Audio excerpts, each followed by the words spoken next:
इसमें आपको आश्चर्य होगा सभापति महोदया कि पूरे के पूरे मैनिफेस्टो में 52 में 57 में 62 में 69 में 71 में 77 में 80 में 84 में 89 में और 91 में ये सभी मैनिफेस्टो में इन्होंने कहा कि हम ओबीसी रिजर्वेशन के खिलाफ। आप ओबीसी की बात करते हो। मध्य प्रदेश में आज तक कांग्रेस ने एक ओबीसी को चीफ मिनिस्टर नहीं बनाया। उत्तर प्रदेश में कांग्रेस ने आज तक ओबीसी को चीफ मिनिस्टर नहीं बनाया। बिहार में दरोगा राय जी को छोड़कर किसी एक को ओबीसी चीफ मिनिस्टर नहीं बनाया। और जब जब ओबीसी की बात आई, यदि दरोगा राय ने रिजर्वेशन दिया तो उसको आपने अलग किया। 77 में जब चरण सिंह रिजर्वेशन देना चाहते थे, आपने उसकी सरकार गिरा दी। आपने 89 में बीपी सिंह की सरकार गिरा के चंद्रशेखर का आपने सरकार बना दिया। और जब गुजराल साहब ओबीसी जनगणना कराना चाहते थे तो आपने 97 में उसकी सरकार बना दी। आप प्रधानमंत्री जी के दिए हुए पर खेल रहे हो। आज इस देश का प्रधानमंत्री पिछड़ा है, चाय वाला है, बैकवर्ड है। और यदि वो ओबीसी सुरक्षा की बात करता है और जिस दिन वो एक बार ओबीसी सरकार की बात करता है तो आप ओबीसी करते हो। इसीलिए कांग्रेस का कोई मुंह नहीं है ओबीसी के बारे में। और प्रधानमंत्री जी ने जो एजेंडा सेट किया, कृष्ण की तरह चारों तरफ आप बिलबिला रहे हो और सारी ऑपोजिशन की पॉलिटिकल पार्टी कौरव की तरह प्रधानमंत्री के एजेंडे पर ओबीसी चिल्ला रही है। और ओबीसी का कोई कल्याण यदि होगा, यदि आप में ताकत है तो 2011 में ओबीसी रिजर्वेशन जो कराया वो क्यों नहीं इम्प्लीमेंट हो पाया? यदि आप में ताकत है तो कर्नाटक में आपकी सरकार है, पिछले 2 साल से सरकार है, वहां सोशियो इकोनॉमिक रिजर्वेशन हो गया है, उसको क्यों नहीं इंप्लीमेंट करवाया? इसलिए नहीं करवाया कि इस्लाम और क्रिश्चियनिटी 2 ऐसे धर्म हैं जो जाति की बात नहीं करते हैं और उसमें 86 जाति क्रिश्चियन की और 56 जाति मुसलमान की।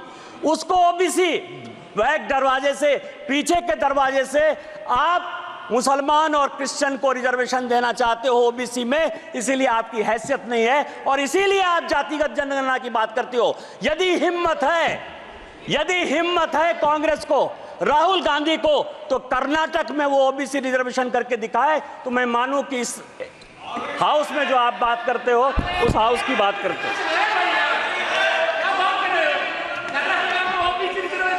मैं कांग्रेस का बहुत सम्मान करता हूं, गांधी फैमिली का है भी सर। यदि मान लीजिए कि भारत का बंटवारा हो गया, नेहरू जी की देन है। तिब्बत से यदि हम जूझ रहे हैं, नेहरू जी की देन है।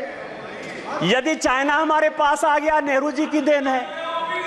आप ये समझिए एस्मा यदि आ गया 68 में, यदि ओबीसी रिजर्वेशन के लिए सरकारी अधिकारी आंदोलन करना चाहते थे तो इसेंशियल सर्विस मेंटेनेंस एक्ट जो है आपने ले आया, इमरजेंसी आप लेके आए, ऑपरेशन ब्लू स्टार आप लेके चले आए, श्रीलंका में पीस कीपिंग फोर्स आपने भेज दिया, 2G 4G 3G सब आपने कर दिया। इसीलिए मैं आपके गांधी फैमिली का बड़ा सम्मान करता हूं। इसीलिए बजट में आपने जो बोला वो मेरे लिए बड़ा अच्छा है। दूसरा सवाल ये है सर, इस बजट में सभापति महोदया, इस बजट में एक एंजल टैक्स जो है, हमने एंजल टैक्स खत्म किया 56(2). सभापति महोदया, ये सभापति महोदया 2012 में प्रणब मुखर्जी साहब ने एंजल टैक्स लगाया 56(2) 2012 में। और उसका कारण था, होता क्या था कि प्रणब बाबू और चिदंबरम के बीच में इतनी लड़ाई थी कि आप समझें कि वित्त मंत्री के ऑफिस और घर में बगिंग हो रहा था। बगिंग हो रहा था वित्त मंत्री के ऑफिस में, माने नहीं सकते बजट पर चर्चा। और इस चक्कर में ज्यादा बढ़िया बनने के चक्कर में, जितना बढ़िया बनने के चक्कर में उन्होंने एंजल टैक्स लगा दिया।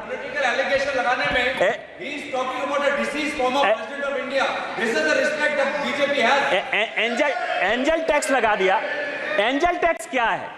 माननीय प्रधानमंत्री जी स्टैंड अप की बात करते हैं, स्टार्टअप की बात करते हैं, लोगों को रोजगार देने की बात करते हैं, और माननीय तोता जो है, तोता महाराज, मतलब लिप्स ऑफ पैरट, नाम नहीं लूंगा सभापति महोदया क्योंकि ये गुस्सा जाएंगे, तो ये जो है कि युवाओं को आज तक, क्योंकि इस पैसे का हमने देखा कि कहां से बजट आता है, कॉरपोरेशन का कितना टैक्स आता है, इनकम टैक्स कितना आता है, जीएसटी कितना आता है, हमारी देनदारी क्या है, उधार क्या है, यह पूरा फाइनेंस बिल का टैक्स स्ट्रक्चर है। और उसमें 8% के आसपास ऐसा पैसा है जो डिफेंस को जाता है। आज तक डिफेंस पर किसी प्रकार की कोई चर्चा इस हाउस में नहीं हुई कि हम इस टैक्स से सेस लेते हैं, सरचार्ज लेते हैं तो डिफेंस में पैसा देते हैं। लेकिन पहली बार मैं देख रहा हूं सारे ऑपोजिशन के लोग अग्निवीर स्कीम के ऊपर जो है लगातार बजट में बोलते रहे, और चूंकि ये एंजल टैक्स लगाया है, युवाओं को ज्यादा से ज्यादा कैसे आगे बढ़ाया जाए, कैसे उसको रोजगार के लिए दिया जाए और उसको एबॉलिश किया है, इसके लिए माननीय वित्त मंत्री जी बधाई के पात्र हैं कि अब ज्यादा से ज्यादा लड़के जो है वो रोजगार में आएंगे। लेकिन मैं इसके तह पर गया तो मैं आपको बताऊं कोई नई बात नहीं है। सभापति महोदया, 1962 में जब चीन ने भारत को हरा दिया और लगा कि फोर्स की कमी है, तो भारत में 1962-63 में नेहरू जी ने शॉर्ट सर्विस कमीशन लाया। ऐसा नहीं है कि केवल फौज के लिए जो है अभी 5 साल का अग्निवीर स्कीम आया है, इसके पहले भी इस देश में 1962 में शॉर्ट सर्विस कमीशन आ गया। और शॉर्ट सर्विस कमीशन के बारे में मैंने सारे डिबेट पार्लियामेंट के, लोकसभा, आपको मैं बताऊं कि जो अफसर ज्वाइन करते हैं उनकी नौकरी 5 साल से 10 साल होती है और अब वो 14 साल हो गई है। शॉर्ट सर्विस कमीशन में आज तक किसी पॉलिटिकल पार्टी ने लोकसभा या राज्यसभा में या सदन के बाहर कोई क्वेश्चन नहीं किया कि यह शॉर्ट सर्विस कमीशन क्यों होगा। सर्विस तो एक ही है ना।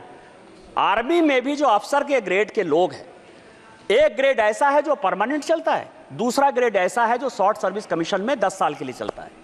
किसी पॉलिटिकल पार्टी ने आज तक कोई क्वेश्चन नहीं किया। क्वेश्चन आज हो रहा है, और आज हो रहा है क्यों? करे कोई भरे कोई। मैं आपको बताऊं कि मैं ये 1992-93 का 92-93 का कमिटी ऑफ एस्टीमेट का रिपोर्ट लेकर आया। यहां रिपोर्टें आती हैं, बनती हैं, चली जाती हैं। आपको आश्चर्य होगा सभापति महोदय कि 1966, ये पूरे सदन और पूरे देश को जानने वाली बात है, रिपोर्ट से लेकर आया हूं मैं, कोई भारत सरकार का कोई कागज लेकर नहीं आया। 1966 में इंदिरा जी आर्मी के रिक्रूटमेंट पर सीलिंग लगा दी। ये सबके समय, और ये डिपोजिशन में सेक्रेटरी डिफेंस ने कमिटी ऑफ एस्टीमेट को हेड कांग्रेस पार्टी के मनोरंजन भक्त कर रहे थे, मैं नहीं कर रहा था। 66 में सीलिंग लग गई। सीलिंग लगने के बाद आप पूरे दुनिया को बताते हो कि हमारे यहां इतनी ही आर्मी रहेगी, इतनी ही नेवी रहेगी, इतनी ही एयरफोर्स रहेगी। आप सीलिंग लगा दो और आप हमको कहो कि अब इसका रिक्रूटमेंट कैसे होगा, आप यदि फोर्स को बढ़ाना चाहोगे।